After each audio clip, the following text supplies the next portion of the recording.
Pria ini tidak pernah tertarik pada wanita, tetapi pada suatu malam ia menghabiskan banyak uang untuk memanggil seorang pekerja seks. Saat gadis itu tiba, ia membuka sebuah kotak berisi lemak babi. Gadis itu terkejut, tetapi tidak berkata apa-apa. Ia mengoleskan lemak itu ke tangan gadis tersebut, lalu mengikatnya erat-erat dengan perban. Gadis itu mengira ini hanyalah fetish aneh, sampai pria itu mengeluarkan sebilah pisau bengkok. Panik, ia bertanya, "Untuk apa itu?" Pria itu hanya tersenyum dan berkata, "Untuk menangkap aromamu." Gadis itu menyebutnya gila dan mencoba lari, tetapi beberapa saat kemudian, teriakannya terdiam selamanya. Jian kini mulai bekerja. Ia mencukur habis rambut gadis itu, membungkus tubuhnya dengan perban, dan membiarkan lemak babi meresap ke kulitnya sepanjang malam. Keesokan paginya, ia mengikis lemak itu, mengekstrak minyak dari pori-porinya, mencampurnya dengan alkohol, dan memanaskannya dalam alat penyuling. Beberapa jam kemudian, esensi kental dan harum luar biasa pun jadi. Beberapa tetes di tangannya, dan anjing peliharaan gadis itu langsung berlari menghampiri seolah menemukan tuannya. Jian tersenyum. Eksperimennya berhasil. Ia telah menangkap aroma gadis itu. Di dalam tasnya ada 13 botol parfum kosong. Tujuannya adalah membuat parfum paling sempurna di dunia. 13 aroma unik. Dua aroma berikutnya ia dapatkan dari sepasang putri bangsawan kembar. Ia membunuh mereka dengan cara yang sama, mengekstrak esensi mereka, lalu membuang tubuhnya ke sungai. Ketakutan menyelimuti kota. 10 gadis cantik telah mati secara misterius. Tanpa luka, tanpa tanda kekerasan, tanpa pelecehan, mereka hanya lenyap.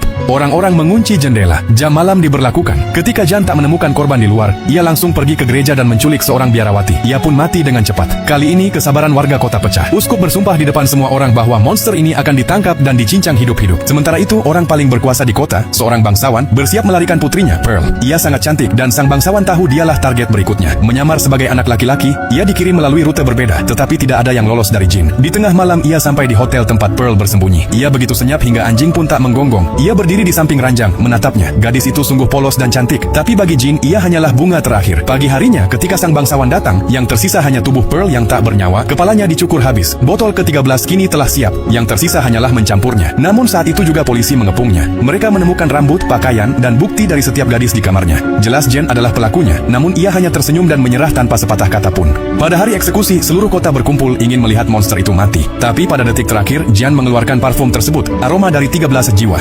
Ia membuka botol itu, dan ketika wanginya memenuhi udara, seluruh kerumunan jatuh ke dalam lantai. Orang-orang bersujud kepadanya. Dengan pakaian bangsawan, ia tampak ilahi. Bahkan paus pun berlutut di hadapannya. Mereka percaya sedang berada di hadapan Tuhan. Namun wajah Jian tidak menunjukkan kebahagiaan. Hatinya masih merindukan satu gadis, penjual buah, dengan aroma paling sederhana dan murni. Gadis yang menjadi awal segalanya. Ia kembali ke pasar ikan kumuh tempat ia pertama kali melihatnya. Di sana ia menuangkan seluruh isi botol ke tubuhnya. Kerumunan menjadi gila. Mereka menyerbunya. Ada yang menciumnya, ada yang merobeknya, ada yang memakannya. Percaya bahwa setiap tetes adalah bagian dari Tuhan. Jin mati di sana, namun wewangian yang ia ciptakan menjadi parfum paling sempurna.